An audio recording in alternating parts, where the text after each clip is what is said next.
दोस्तों, कनाडा के पीएम ट्रूडेव ने हरजीत सिंह निज्जर की मौत की वजह खुलेआम भारत को ठहराया है, जिसके लिए भारत ने कनाडा पीएम को सीधे मुंह फटकार लगाई है। दोस्तों, आइए आज के इस वीडियो में भारत और कनाडा के बीच चल रही खालिस्तानी कंट्रोवर्सी को समझते हैं। राम राम जी, मैं अमन सैनी आपका स्वागत करता हूं अपने इस चैनल में। असल में ये पूरी बात शुरू होती है कनाडा के इलेक्शन से। कनाडा में किसी भी पार्टी को सरकार बनाने के लिए कम से कम 170 की मेजॉरिटी सीट्स चाहिए होती हैं। अगर ट्रूडेव के पिछले दोनों टर्म्स को देखें तो वो दोनों ही टर्म्स में कुछ सीट्स से रह गए थे। फिर ट्रूडेव ने एनडीपी पार्टी की 20 सीट्स की मदद से 2 बार अपनी सरकार बनाई। एनडीपी ये एक खालिस्तानी पार्टी है। इस पार्टी का हेड जगमीत सिंह खुद एक प्रो खालिस्तानी है। ट्रूडेव ने इन खालिस्तानियों की मदद ली अपनी सरकार बनाने के लिए, इसीलिए इनका लगातार सपोर्ट बनाए रखने के लिए ट्रूडेव को इनकी हाँ में हाँ मिलाकर चलना पड़ता है, जिस वजह से खालिस्तानियों को कैनेडियन गवर्नमेंट का पूरा सपोर्ट मिलता आया है। इन्हें बहुत बार ऐसी खालसा परेड में मौजूद देखा गया है और 2016 और 17 के किसी खालिस्तानी फंक्शन में इनका इंटरेस्ट और इनकी मौजूदगी दोनों देखी गई है। अगर शॉर्ट में कहूँ तो ट्रूडेव का खालिस्तानियों के लिए अंधाधुंध सपोर्ट रहा है। लेकिन सिर्फ जस्टिन ट्रूडेव का ही नहीं, उनके फादर पियर ट्रूडेव का भी खालिस्तानियों से बहुत प्यार रहा है। 1982 में भारत की पीएम इंदिरा गांधी ने पियर ट्रूडेव, जो उस समय के कैनेडियन पीएम थे, उनसे प्रो खालिस्तानी आतंकवादी तलविंदर परमार के अरेस्टमेंट की बात की। तब उस वक्त भी पियर ट्रूडेव ने इसके लिए साफ इनकार कर दिया था। यहाँ तक कि 1985 में तलविंदर परमार और इंद्रजीत सिंह रियात वैनकूवर से निकलने वाली एयर इंडिया फ्लाइट में बॉम्ब ब्लास्ट कर देते हैं, जिसमें ज़्यादातर कैनेडियन ही थे। जिसके बाद परमार और रियात, इन दोनों को ही इस अटैक का दोषी माना जाना था। लेकिन परमार जब पाकिस्तान के थ्रू इंडिया में घुस रहा था तब इंडियन ऑफिशियल्स ने उसे डेड शॉट कर दिया था। फिर रियात को भी 2016 में ट्रूडेव ने जेल से छुड़वा लिया था। खालिस्तानियों से इनका प्यार कितना गहरा है ये आपको समझ आ ही रहा होगा। जब जब ट्रूडेव पावर में रहे हैं तब तब भारत और कनाडा के बीच दरार रही है। लेकिन दूसरी तरफ बाकी समय में भारत और कनाडा के रिलेशन बहुत अच्छे रहे हैं।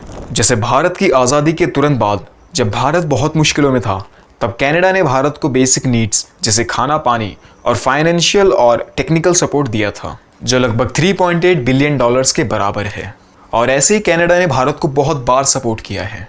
लेकिन ट्रूडेव के पावर में आने की वजह से इन सभी रिश्तों में दरार आ गई। अब जो भी एंटी इंडियंस क्रिमिनल्स भारत में क्राइम करके दूसरे देशों में भागे थे या फिर भारत के दुश्मन हैं, उन्हें भारत के एजेंट्स दुनिया में ढूंढ ढूंढ कर मौत के घाट उतार रहे हैं। अब देखिए, ये सब क्लियर नहीं है और ना कभी होगा कि इन सभी की मौत के पीछे भारत के एजेंट्स ही हैं। लेकिन उन सभी की मौत जरूर हो रही है जो भी दुनिया भर में एंटी इंडियंस फैले हुए हैं। मीडिया के द्वारा इसको गैंग वॉर्स बताया जा रहा है और मर्डरर्स की असली पहचान किसी को भी नहीं पता। इसलिए ये कभी भी क्लियर नहीं किया जा सकता कि असली मर्डरर्स है कौन। और क्योंकि मरने वाले लोग सभी एंटी इंडियंस या फिर इंडिया के क्रिमिनल्स ही हैं, इसीलिए सीधा शक भारत पे जा रहा है इनके मर्डर्स के लिए। हालांकि उनका शक गलत नहीं है लेकिन सही भी नहीं है, क्योंकि बिना सबूत कोई किसी पर खुलेआम इल्ज़ाम नहीं लगा सकता, जैसे पीएम ट्रूडेव ने किया। अब हुआ ये कि जून 2023 के हरदीप सिंह निज्जर के मर्डर के साथ और भी कुछ एंटी इंडियन या फिर प्रो खालिस्तानी का मर्डर हुआ है, जैसे सुखदूल सिंह, जिसका सीधा आरोप ट्रूडेव ने अपने पार्लियामेंट सेशन में बिना किसी सबूत भारत पर लगाया।